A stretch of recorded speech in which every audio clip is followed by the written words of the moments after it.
kudune damkar iki. Lah iki kudune damkar, nek ora damkar ya ora iso no. Few moments later.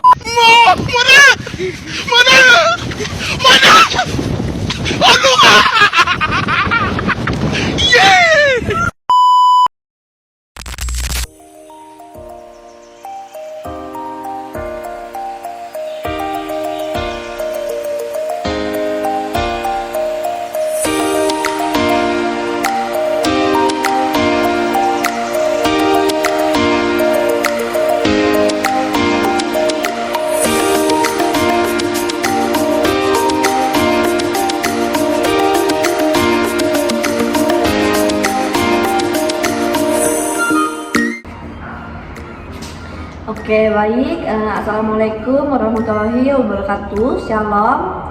Sebelumnya, perkenalkan nama saya Mela Angelia dan NPM 2340606112. Di sini saya berperan sebagai konselor dan di sini ada partner saya. Perkenalkan, nama saya Julita dengan NPM 2240606110. Di sini saya berperan sebagai konseling. Jadi berdirinya kami di sini untuk melakukan sesi konseling individual. Untuk memenuhi tugas mata kuliah praktek bimbingan dan konseling pribadi sosial. Oke, jadi kami di sini menggunakan pendekatan multidimensi yang menggabungkan persiapan mental, fisik, dan teknis. Berikut video dari kami. Selamat menyaksikan. Permisi Bu. Iya, terima kasih. Selamat siang Mbak, dan terima kasih sudah datang mengumumkan konseling ini. Jadi buat dulu Mbak yang mungkin ya.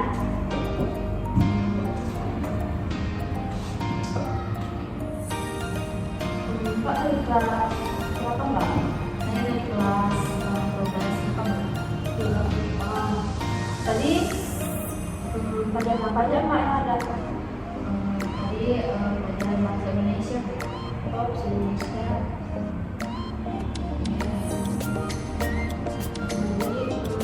Mbak di sekolah itu ikut teman kah atau bawa kendaraan sendiri Mbak? Kebetulan saya ikut teman Bu. Jadi Pak Dendek yang punya teman. Sebelumnya Mbak pernah masuk paket konseling kah? Ini pertama kali saya melakukan konseling Bu. Oh, jadi Mbak baru pertama kali melakukan konseling ya? Oke. Oke, sebelum kita mulai, Ibu perkenalkan diri dulu ya. Perkenalkan, nama Ibu Mela Angelia, biasa dipanggil Bu Mela. Di sini Ibu sebagai guru BK. Jadi Mbak sebelumnya belum pernah melakukan konseling ya? Jadi karena Mbak belum pernah melakukan konseling dan juga baru pertama kali ketemu saya, kita kembali saya ingin menyampaikan kembali bahwa sesi ini dilindungi oleh akses kerahasiaan. Jadi apapun yang kita bahas di ruangan ini hanya akan ada di antara saya dan Mbak. Mbak tidak perlu khawatir, cerita ini akan bocor. Tujuannya agar Mbak terbuka sama saya. Apakah sudah Mbak? Itu bagaimana kabar Pak ini? Apa yang membawa Pak kemari dan apa yang ingin Mbak ceritakan sama saya? Kalau saya dari dulu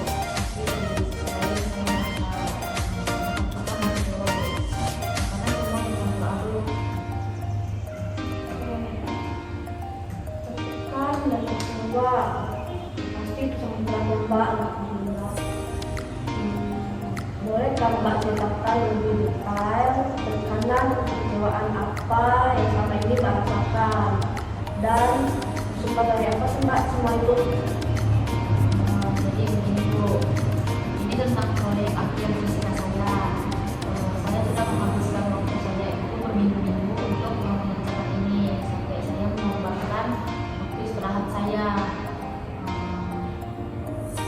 Karena saya sangat yakin kalau saya akan mendapatkan nilai A, tapi akhirnya saya hanya mendapatkan nilai B. Oke, Jadi setelah semua upaya keras itu, hasil yang Mbak dapatkan tidak sesuai dengan harapan Mbak ya. Itu membuat Mbak sangat kecewa ya pastinya. Saya sangat merasa seperti usaha saya itu sia-sia. Saya merasa gagal sekali. Buat saya juga, mereka pasti akan kecewa karena mereka selalu mengharapkan apa yang terbaik dari saya, Bu. Jadi Mbak juga kalimat yang Mbak itu bisa gagal jika Mbak mendapatkan nilai B. Apakah itu berarti seluruh diri Mbak gagal atau hanya berarti nilai proyek fisika Mbak tersebut itu yang tidak mencapai standar yang Mbak inginkan? Itu hanya nilai proyeknya, Bu. Tapi bagi saya itu sama saja karena saya selalu berpikir kalau saya tidak sempurna, saya juga tidak cukup baik, Bu.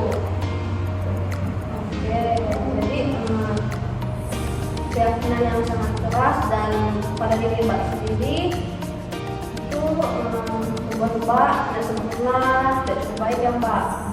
Jadi coba Mbak pikirkan apa bukti yang Mbak punya sampai bahwa Mbak itu merasa tidak cukup baik. Apakah semua nilai Mbak itu buruk atau juga Mbak tidak punya teman yang menyayangi Mbak sampai Mbak seperti itu? Tidak, Bu. Nilai saya mainnya itu bagus. Saya juga punya teman kok dan saya di OSIS. Jadi satu nilai B ini itu sangat menentukan standar nilai pasang, Bu. Nilai B tidak menunjukkan prestasi dan prestasi Mbak ya. Jadi Mbak anggap saja nilai B ini sebagai umpan balik, bukan hukuman. Umpan balik yang mengatakan bahwa Mbak sudah berusaha keras, tapi mungkin ada strategi belajar yang perlu Mbak perbaiki di masa depan. Jadi sekarang kita fokus pada tekanan yang Mbak rasakan. Ketika Mbak merasa stres, apa yang biasanya Mbak lakukan atau justru tidak bisa untuk Mbak lakukan? Saya tidak bisa berhenti, Bu. Saya pasti selalu memaksakan diri saya dan saya selalu merasa bersalah kalau saya istirahat, Bu. Perasaan bersalah saat istirahat itu pasti memerlukan Mbak ya. Jadi kita harus membuat kompromi. Kita tidak bisa menghapus tekanan, tapi kita bisa mengelolanya.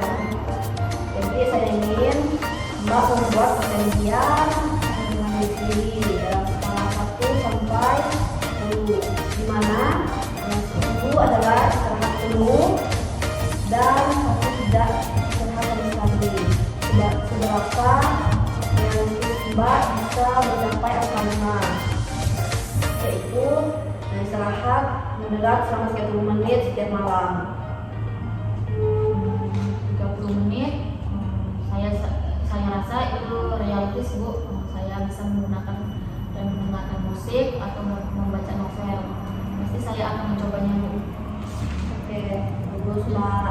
Kita sebut 30 menit itu sebagai waktu bebas penilaian. Selain itu, Mbak tidak boleh memikirkan nilai proyek atau ekspektasi siapapun. Itu adalah waktu Mbak untuk mengisi ulangan ini Mbak ya. Hari ini Mbak sudah menyadari bahwa nilai B tidak sama dengan gagal sebagai pribadi, dan Mbak setuju memberikan diri 30 menit untuk beristirahat bebas penilaian. Bagaimana perasaan Mbak sekarang dibandingkan Mbak pertama kali datang lagi? Saya jauh lebih jaga, Bu. Saya sadar betapa terlalu kemampuan saya kepada diri saya sendiri. Nanti saya akan mencoba saat ini jadi baik, Bu. Oke, itu langkah yang sangat bagus ya Mbak dan baik. Ingat Mbak, perfeksionis yang sehat adalah mereka yang tidak keras, tapi juga tahu kapan harus merawat diri. Jadi Mbak, nanti kita bisa bertemu lagi di minggu depan untuk mengevaluasi bagaimana penerapan waktu sehat itu. Apakah Mbak bersedia untuk bertemu saya di minggu depan? Ya Ibu, saya bersedia Bu. Oke, jadi Ibu pikir hari pertemuan ini sudah cukup sampai sini. Jadi karena juga waktunya sudah cukup, jadi kita akan melakukan konseling nanti di waktu yang akan datang atau minggu depan. Mbak bisa hubungi saya atau langsung datang ke ruangan saya untuk melakukan konseling ini. Jadi konseling ini cukup sampai sini. Kita tutup. Sampai jumpa minggu depan lagi ya Pak. Saya izin pamit ya Bu. Oke, sampai jumpa di pertemuan berikutnya Pak ya. Siap Bu. Ya, sama-sama.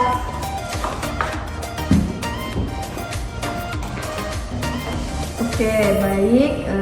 Jadi di sini saya sebagai konselor membantu konseling saya untuk meningkatkan rasa percaya diri agar mendapatkan nilai yang baik.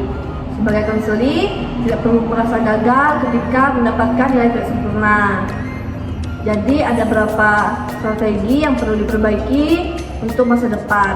Di sini saya tidak bisa menghapus tekanan, tapi saya bisa mengelolanya dengan baik. Sekian dari pemaparan video sesi konseling kami. Kurang dan lebihnya kami mohon maaf. Kami akhiri. Wassalamualaikum warahmatullahi wabarakatuh. Bye. Berikut ini video dibalik semuanya yang kalian tidak ketahui. Oke, baik. Assalamualaikum warahmatullahi wabarakatuh. Shalom.